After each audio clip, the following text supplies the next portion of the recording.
الحمد للہ رب العالمین الصلاة والسلام علی سید الانبیاء والمرسلین وعلی آلہ واصحابہ اجمعین اما بعد فقد قال اللہ عز وجل اعوذ باللہ السمیع العلیم من الشیطان الرجیم بسم اللہ الرحمن الرحیم قل بفضل اللہ وبرحمتہ فبذلک فلیفرحوا هو خیر مما یجمعون آمنت باللہ صدق اللہ العظیم۔ معزز و محترم حاضرین و سامعین، السلام علیکم ورحمۃ اللہ وبرکاتہ۔ رمضان المبارک کی آمد ہے۔ اس سلسلے میں چند گزارشات ہم میں سے ہر ایک شخص جانتا ہے، شاید ہی دنیا کا کوئی فرد ہو جسے یہ بات معلوم نہ ہو کہ رمضان المبارک کے فیوز اور برکات کس قدر ہیں۔ یہ رحمت والا مہینہ، انتہائی فضیلت والا مہینہ، جہنم سے انسان کو آزادی دلانے والا مہینہ، یہ ہم پر سایہ فگن ہونے والا ہے، ہم پر سایہ فگن ہونے جا رہا ہے۔ تو اس کے استقبال کے لیے ہم کیا کریں، کیا کرنا چاہیے؟ پہلی بات اس سلسلے میں جو ہم کریں گے وہ یہ ہے کہ جب بھی ہمارے گھر میں کوئی مہمان آتا ہے، ہم لازماً اپنے گھر کی صفائی اس سے پہلے کرتے ہیں، بڑی تیاری کی جاتی ہے۔ برابر اسی طرح سے یاد رکھیے کہ یہ مہمان بھی آ رہا ہے تو اس کے لیے بھی اسی قسم کی طہارت اور صفائی کی ضرورت ہے۔ اس کے آنے سے پہلے ہم اپنے دلوں کی صفائی، ہم اپنے گھروں کی صفائی، ہم اپنے گلی کوچوں کی صفائی کا اہتمام کریں۔ شاید آپ سمجھیں گے کہ یہ کوئی نئی بات ہے۔ نئی بات نہیں، حضور علیہ السلام نے فرمایا ہے کہ ماہ مبارک سے، اس مہینے سے پہلے 6 مہینے، ابھی 6 مہینے ہوتے ہیں رمضان المبارک کو آنے میں، تو جنت سجائی جاتی ہے۔ وہ ایک خاص اہتمام کیا جاتا ہے جنت کو سجانے کا، کہ رمضان المبارک آنے والا۔ اسی اعتبار سے آپ دیکھیے کہ اب جو جنتی ہیں یا جو اپنے آپ کو جنتی بنانا چاہتے ہیں، کیا ان کے لیے لازم نہیں آتا ہے کہ وہ اپنے گھروں کی صفائی کا خیال کریں؟ پہلی بات ہم اور آپ سب یہ کریں گے کہ اپنے گھروں کی صفائی، اپنے فرش وغیرہ۔ اکثر کیا ہوتا ہے کہ عید کے لیے ہم تیاری کرتے ہیں، عید کے لیے بڑی صفائی کی جاتی ہے ہمارے یہاں، لیکن اصل میں عید کے لیے نہیں بلکہ اس مہمان کے لیے، رمضان المبارک کے لیے صفائی کی جانی چاہیے۔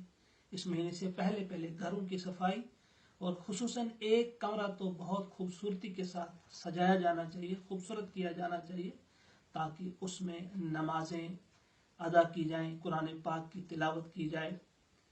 اور آج کے ان حالات میں جو لاک ڈاؤن کا سسٹم چل رہا ہے، تراویح وغیرہ بھی گھر میں ہی پڑھنی ہوگی، تو ایک کمرہ مخصوص کیا جائے جہاں ہم تراویح ادا کریں، نمازیں ادا کریں باجماعت گھر میں۔ گھر کا فرد جو ہے، پیارے نبی صلی اللہ علیہ وسلم نے جو فرمایا ہے، کلکم راعٍ وکلکم مسئول عن رعیتہ، تم میں تو ہر ایک راعی ہے، ذمہ دار ہے، اور اس سے پوچھا جائے گا اپنی رعایا کے بارے میں، یا اپنے ماتحتوں کے بارے میں، تمہارے ماتحتوں کے بارے میں ضرور پوچھا جائے گا۔ اس سلسلے میں گھر کا جو فرد ہے، گھر کا جو ذمہ دار ہے، وہ ذہنی طور بھی گھر کے لوگوں کو تیار کرے گا ماہ مبارک کے آنے سے پہلے۔ کس انداز سے کرے گا تیاری؟ کہ وہ قرآن پاک کی وہ چند آیات جن میں روزوں کا حکم ہے، روزوں کے بارے میں کچھ کہا گیا ہے، جیسے شہر رمضان الذی انزل فیہ القرآن، رمضان کا مہینہ یہ وہ مہینہ ہے جس میں قرآن اتارا گیا۔ اس اعتبار سے ہر فرد جو ہے وہ گھر میں بیوی بچوں کو سمجھائے، اس انداز سے سمجھائے کہ یہ وہ مہینہ ہے جس کی تعریف کی گئی ہے، جس کے بارے میں کہا گیا ہے کہ یہی وہ مہینہ ہے جس میں اتنا بڑا انعام پوری دنیائی انسانیت کے لیے، اتنا بڑا خزانہ، رحمتوں والا مہینہ ہے یہ، اور رحمتوں والی بارشیں ہوں گی اس مہینے میں، رحمت کی بارش ہوگی، برکت کی بارش ہوگی، تمام آفات سے بچنے کی دعائیں کی جا سکتی ہیں اس مہینے میں۔ تو اس مہینے کے فیوز، اس مہینے کی برکات، اس مہینے کی جو فضیلت ہے وہ بیان کی جائے گھروں میں، اور ان کو پہلے ہی سے مینٹلی پریپیئر کیا جائے کہ آپ نے کیا کرنا ہے۔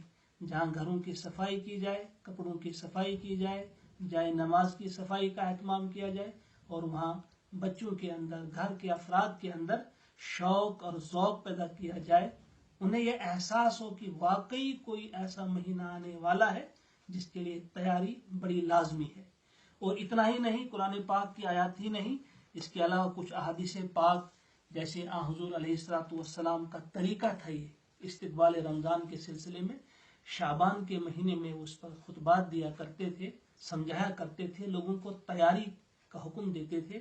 جیسے ایک آپ کے سامنے میں حدیث پاک پڑھوں گا، یہ کلام نبوت میں ہے، آپ خود بھی دیکھ سکتے ہیں، پڑھیں گے اسے آپ۔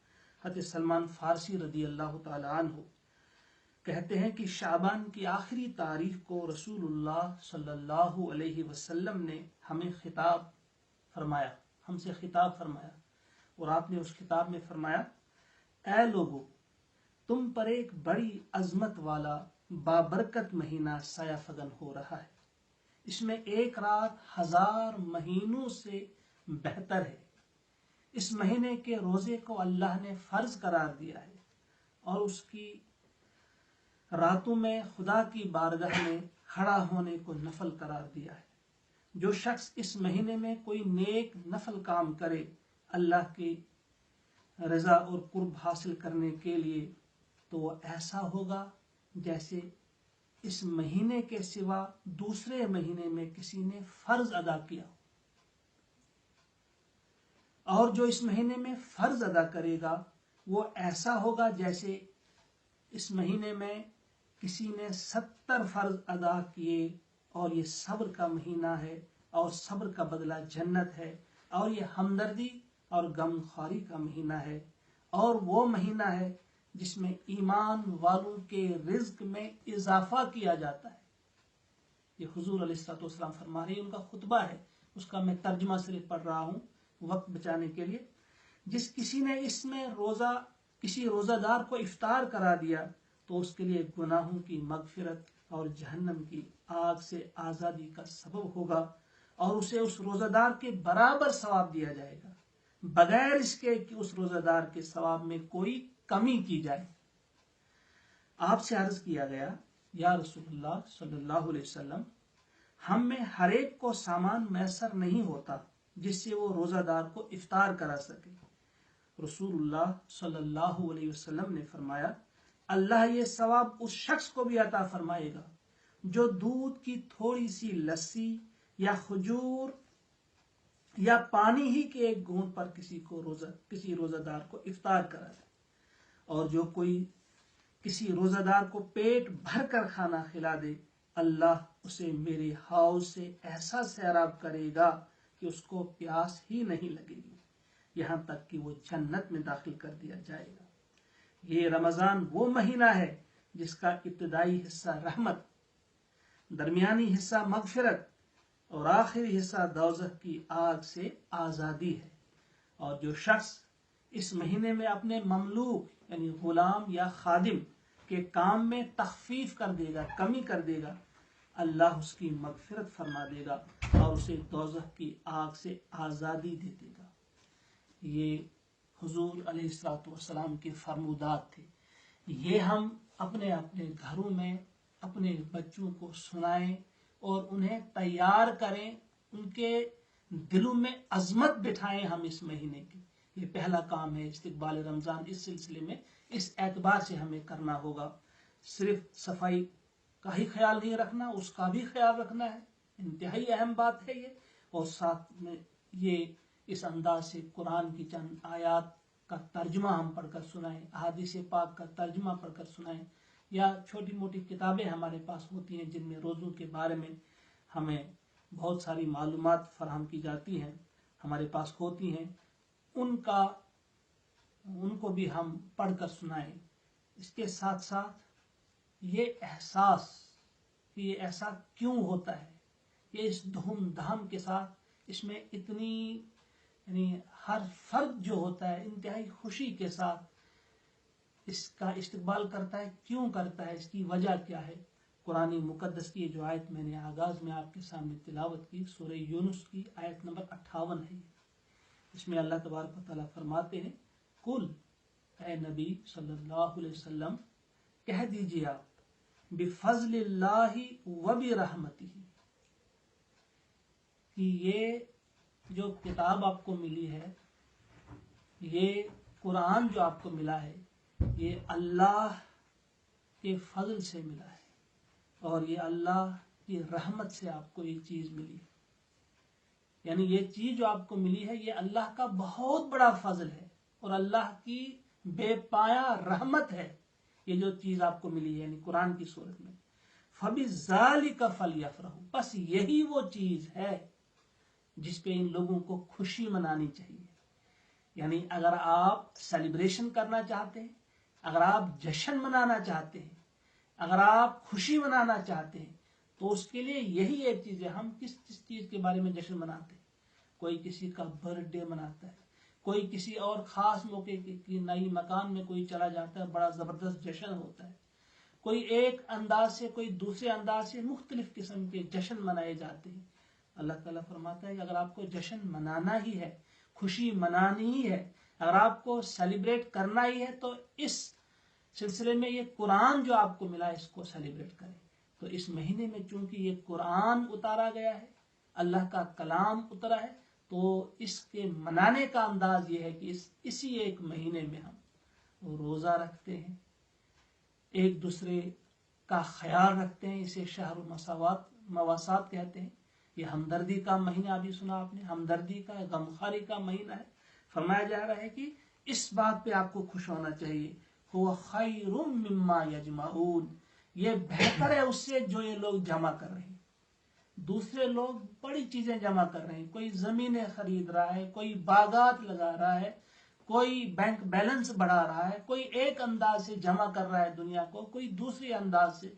تو اللہ فرماتے ہیں کہ یہ چیز اس چیز سے بہتر ہے, یعنی یہ قرآن جو ہے یہ اس سے بہتر ہے. لہذا ہمیں اس اعتبار سے بھی تیاری کرنی ہے, اور تیاری کرنے کے ساتھ ساتھ ذہنی طور آج ہی سے ہم نے تیار رہنا ہے کہ اس مہینے میں ہم کیا کریں, اس مہینے میں ہمارے کرنے کے کام کیا ہوں. آج ہی سے ہمیں تیاری کرنی ہوگی. تو کیونکہ یہ تربیت کا مہینہ ہے, اس میں ہم تربیت کرتے ہیں, تو اس کی میں کہوں گا کہ 3 اعتبار سے ہمیں تیاری کرنی ہے. ایک ذاتی تربیت, اور ایک اپنے اہل خانہ کی تربیت, اور پھر اپنے خاندان کی تربیت. یعنی یہ ٹھیک ہے کہ آج بڑے بڑے اجتماعات نہیں ہو سکتے, مسجدوں میں بڑے بڑے پروگرامز نہیں ہو سکتے, یا اس کے علاوہ کسی قسم کے اجتماعات آج ممکن نہیں ہیں. تراویح بھی گھر میں ہوگی, نمازیں گھر میں ہوں گی, جمعہ کا اجتماع بھی نہیں ہوتا. لہذا آج ہر فرد پر یہ ذمہ داری عائد ہوتی ہے. میں اپنے تمام ناظرین سے بصد احترام یہ گزارش کروں گا کہ یہ آپ کی ذمہ داری ہے, کسی خاص مولوی صاحب کی, کسی امام صاحب کی, کسی پیر صاحب کی ذمہ داری نہیں. قرآن میں آپ سب سے کہا گیا ہے, کنتم خیر امت اخرجت للناس تأمرون بالمعروف وتنہون عن المنکر. پوری امت مسلمہ سے خطاب ہے کہ تو خیر امت آپ ہے, سب سے بہتر جماعت آپ ہے. آپ نے حکم کرنا ہے نیکی کا، امر بالمعروف، روکنا ہے لوگوں کو برائیوں سے، بھلائیوں پر اکسانا ہے، ابھارنا ہے. گویا قیادت آپ نے کرنی ہے، آپ نے لیڈ کرنا ہے، آگے آگے چلنا ہے. تو آپ کیسے لیڈر بن سکتے ہیں؟ آپ کیسے لیڈ کر سکتے ہیں جب تک نہ آپ نے اپنی تربیت کی ہو، جب تک نہ آپ نے اپنے اہل خانہ کی تربیت کی ہو. اور آج آپ اتنا بھی کر سکتے ہیں، عام طور پہ ہمیں موقع نہیں ملتا اپنے آپ سے یا اپنے اہل خانہ سے باہر نکلنے کا، کسی اور تک پہنچنے کا. تو آج یہ موقع بھی ہے، اپنی بھی تربیت کا اہتمام کیجیے، اپنے اہل خانہ، آپ کے گھر جس میں آپ کی بیوی، آپ کے بچے آتے ہیں، اور پھر خاندان کے لوگوں، خاندان میں یعنی آپ کے بھائی ہیں، بھتیجے ہیں، بھتیجیاں ہیں، آپ کی نواسی ہے، نواسے ہیں. اسی اعتبار سے خاندان میں یہ آتا ہے کہ آپ کے جو دادے کے اعتبار سے آپ کا خاندان ہے، اس کے لیے ایک دن رکھیے. آپ نانیالی رشتہ جو آپ کا ہے، نانے کے اعتبار سے ان میں آپ کام کیجیے. سسرالی رشتہ ہے جہاں سے آپ نے رشتہ کیا ہے، جہاں سے آپ کی بیوی آئی ہے، ان کے لیے آپ ایک دن مختص کیجیے. تو یہ اس اعتبار سے اپنے گھر سے باہر اپنے جو آپ کے خاندان کے لوگ ہیں ان تک بھی آپ پہنچ سکتے ہیں. آپ کو اور ہم کو، سب کو اس سلسلے میں سنجیدہ کوشش کرنی ہوگی، انتہائی سنجیدہ کوشش کرنی ہوگی.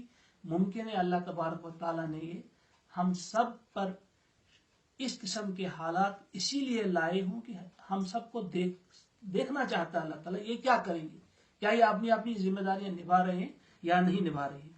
تو اس سلسلے میں ذاتی تربیت کے سلسلے میں آپ کا سوال ہو سکتا ہے کہ ذاتی تربیت کیسے کی جائے.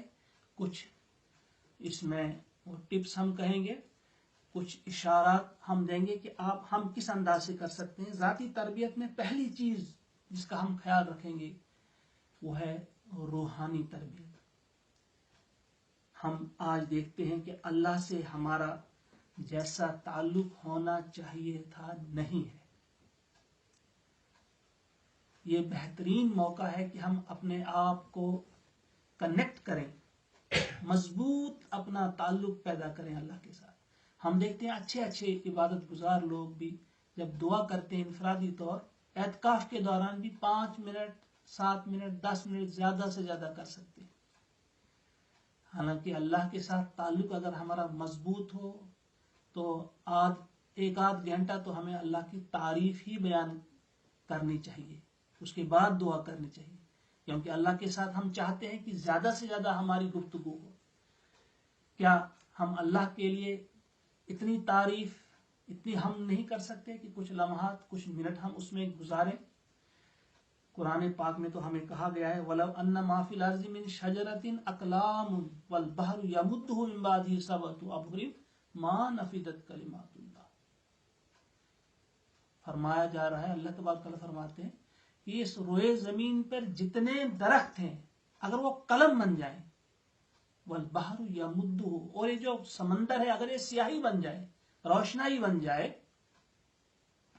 من بعدہ سبعۃ ابحر، اس کے بعد 7 سمندر اور اس میں ملائے جائیں، ان کی بھی روشنائی بنائی جائے، سیاہی بنائی جائے، ما نفدت کلمات اللہ، اللہ کی باتیں ختم نہیں ہوں گی.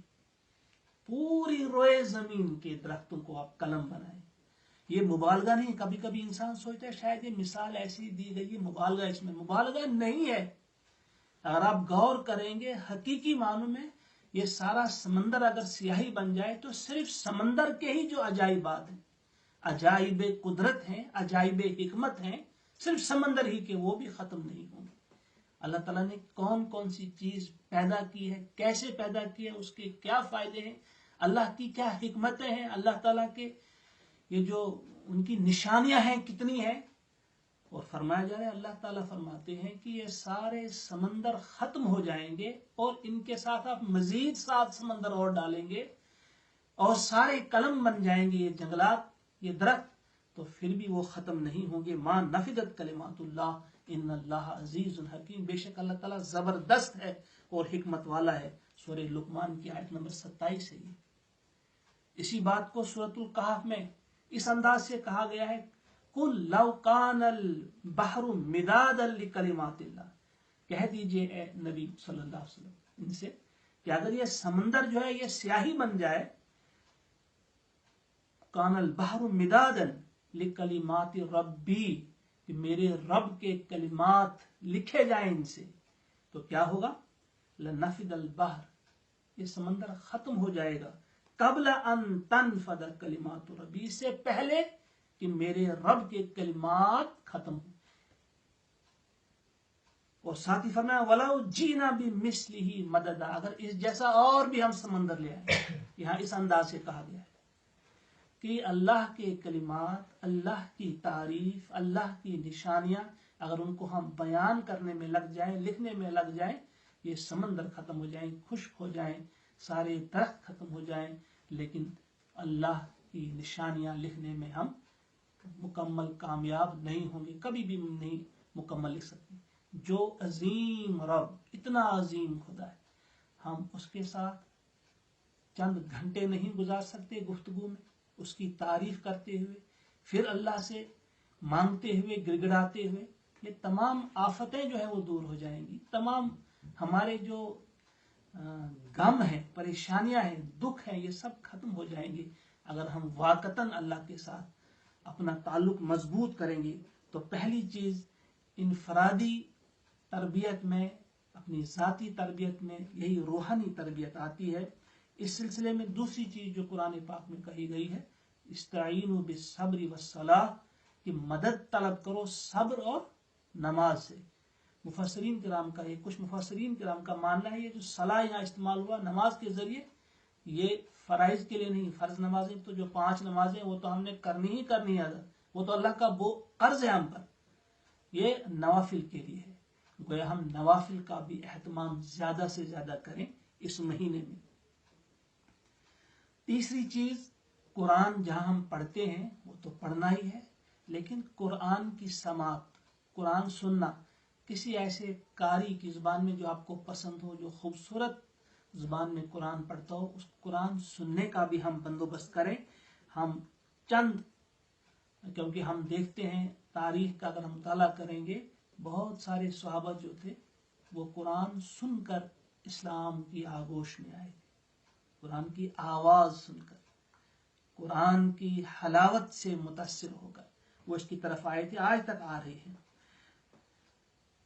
اور ایک اور پوائنٹ بھی ہم اس سلسلے میں ایڈ کریں گے کہ ہم روزہ جب رکھیں تو شعور کی بیداری کے ساتھ رکھیں، یعنی ہم روزے سے ہوں تو ہماری زبان بھی کیا روزے سے ہے، کہیں جھوٹ، کہیں گالی، کوئی غلط قسم کسی غیبت سے اس کو ہم آلودہ تو نہیں کر رہے ہیں، اس کا دھیان رکھیں، اپنی آنکھوں کا دھیان رکھیں، اپنی سوچ کا دھیان رکھیں، اپنے ہاتھوں پر نظر رکھیں، گویا شعوری طور ہم روزے سے بھی رہیں۔ ایک چیز یہ ہے انفرادی تربیت میں، اور اس کے ساتھ ساتھ ایک اور چیز ہے، اس کا جو دوسرا پہلو ہے، ایک روحانی پہلو اس کا تھا کہ ہم اپنے آپ کو بالکل قریب لے جائیں، قرب الہی کی منزلیں طے کرنے کی کوشش کریں، اللہ کے قریب ہو جائیں۔ اور دوسرا پھر ہم ایک اور کوشش کریں کہ اپنے آپ کو، چونکہ ہم نے سب کی تربیت کرنی ہے، آگے بھی بڑھنا ہے ہم نے، اس کے لیے جس استعداد کی ضرورت ہے، جس قابلیت کی ضرورت ہے، جس علم کی ضرورت ہے، وہ علم نہیں جس کی طرف آج اکثر ہمارے ساتھی جوان لگتے ہیں۔ یہ سوشل میڈیا کے ذریعے اس پر کچھ پڑھا، حالانکہ اس میں کوئی آتھینٹک نہیں ہوتی، آتھینٹسٹی اس میں ہوتی ہی نہیں ہے، کس قسم کی باتیں اس میں پڑھی جاتی ہیں تو آگے پھیلائی جاتی ہیں۔ اس کے لیے میں کہوں گا کہ آپ کو مطالعہ کرنا ہوگا، خود مطالعہ کرنا ہوگا، قرآن مقدس کو سمجھ کر پڑھنے کی کوشش۔ سب سے بہترین اور سب سے اعلیٰ کلام جو ہے، افضل کلام جو اللہ کی کتاب ہے، اس کو ہم سمجھ کر پڑھنے کی کوشش کریں ٹھیک انداز سے، پہلی چیز ہے وہ۔ اور اس کے ساتھ ساتھ قرآن پاک کو پڑھنے کا ایک نیا ڈھنگ ہم شروع کریں، موضوعاتی مطالعہ جسے ہم کہتے ہیں، کسی ایک ٹاپک کو لے کر ہم اس قسم کی آیات اس میں تلاش کریں، ان کا مطالعہ کریں۔ مثلا ہم بہت ساری چیزیں عدل و انصاف کے بارے میں کہہ سکتے ہیں، ایک منافق کے بارے میں ہم دیکھ سکتے ہیں، پڑھ سکتے ہیں، منافق کسے کہا ہے قرآن نے، اس کی ساری آیت آج بالکل آسان ہے، جس ایک لفظ کے ذریعے آپ سرچ کر سکتے ہیں، کتنی آیات آئی ہیں نفاق کے بارے میں، کتنی آیت آئی ہے فسق کے بارے میں، کون فاسق ہے، فاسق کی کیا تعریف کی گئی ہے، اس کے لیے کیا ہوگا، مومن کسے کہا گیا ہے، مسلم کسے کہا گیا ہے، مجرم کسے کہا گیا ہے. اس اعتبار سے ہم تھوڑا موضوعاتی مطالعے کی طرف میں آپ کی توجہ دلاؤں گا. اس انداز سے ہم قرآن پاک کو پڑھیں تاکہ ہم پھر اوروں کی تربیت کے قابل بھی ہو سکیں، اوروں کی تربیت بھی ہم نے کرنی ہے. تو یہ میں عرض جو کر رہا تھا یہ ذاتی تربیت کے سلسلے میں، اور دوسرا اہل خانہ کی تربیت کے سلسلے میں ہم پروگرام بنائیں، ان کے ساتھ کب ہم ملیں، کس روز ہم ان کو سمجھانے کی کون سی چیز کی ضرورت ہے، ان کی تربیت کا بھی خیال رکھا جائے. اور پھر اہل خاندان کے بارے میں جو کہا اس سلسلے میں بھی ہم دھیان دیں کہ ان کی تربیت ہم کیسے کریں.